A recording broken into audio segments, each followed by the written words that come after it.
Okay, you just said a word I've never heard before, and I think it's fantastic. I'm not omnicompetent. I think that's profound because you have people who live in a perpetual state of condemnation and others who are perfectionists. And they if they're not perfect, they feel condemnable. So for us to kind of take a deep breath to go, okay, in those moments of weakness, can we give each other grace and mercy? I love this. This made me smile. You said, we are the oversleepers, the overeaters, the bill forgetters, and the, oh Lord, what's that smell people?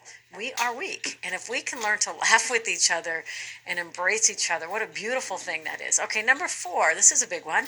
When you realize family can't replace the church. Yes, I think that there is one of the things that's wonderful about Christian parents is that the overwhelming majority of them take their responsibility pretty seriously. They want to raise their children in the fear and admonition of the Lord, and it's a great thing.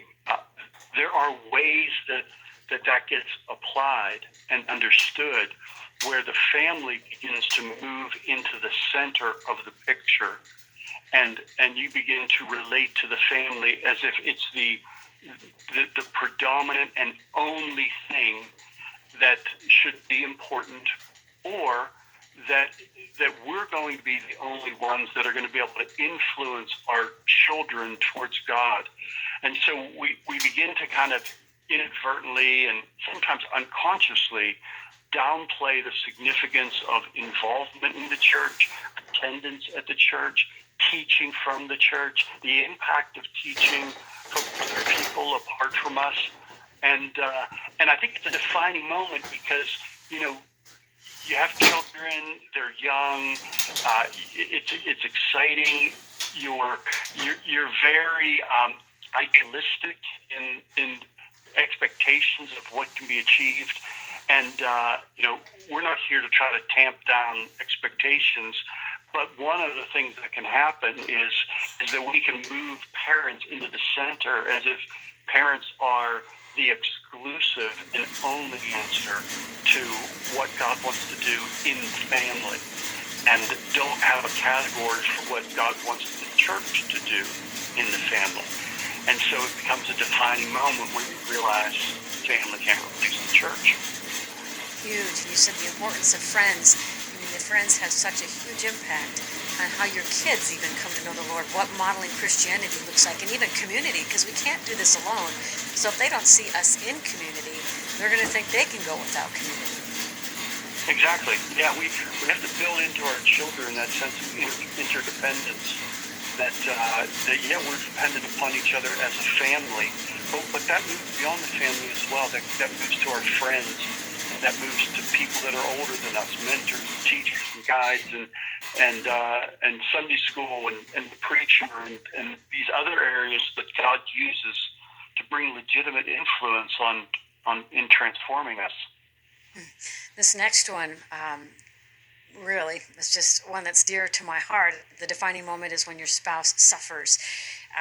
Our listeners know I got contracted Lyme disease as a young mom. And after 6 months on rest, no less. So my poor husband was the mom and the dad and both parents while I'm 6 months on bed rest. And we had a 1 and a 3-year-old. And then one day up on that bed rest, I contracted Lyme without knowing it, Lyme disease.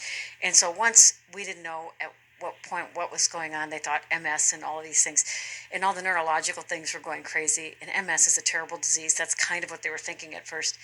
I mean, I write about this in one of my first books, but it's hard to admit, but I sobbed and begged him to divorce me because I couldn't bear the thought of him exhausting himself. Like, he married a lemon. He needed to trade me in for one that worked, I'm just sobbing, going, you can't do this. I don't want you to have to marry someone who, and I'm just like so broken and so devastated that this was our life. And my hubby, and we were in our 20s, and he got on his knees and he next door at my bed and just said, you are my bride and you always will be. And if I have to kneel down to kiss you because you're in a wheelchair, then that's what I'm going to do. And I'll never forget that. I mean, that was a defining moment. And years later, he battled cancer. But I remembered, I mean, he's a godly man, but it's just like, you don't forget those moments, but it could go either way. And just speak to that whole idea, because these are profound opportunities when a spouse suffers. Wow. I mean, that's a beautiful story. I don't want to just rush on from there because that's very powerful. And it sounds like this was you guys were confronted with that moment early on in your marriage, which is more unusual. Typically, Yeah. couples find it deeper in their marriage. But there's no doubt, and you learned this, Susie, you stay married long enough, and one of you is going to suffer. And how we respond when our spouse suffers says a lot about our true vision for marriage. In other words, we had a vision of marriage, but yeah, it was a vision of marriage that was kind of like from Hollywood or just, it was sanitized. It didn't have a vision of serving a sinner, serving weaknesses, serving suffering. It was more just having good times, building memories, having kids. And so we come to these moments where our spouse suffers and life changes, or maybe the present rhythm just stops, and you begin to realize that this is part of the call of God on your life to walk alongside of your spouse during their suffering. I mean, I write in the book about a guy named Lee and Rhonda.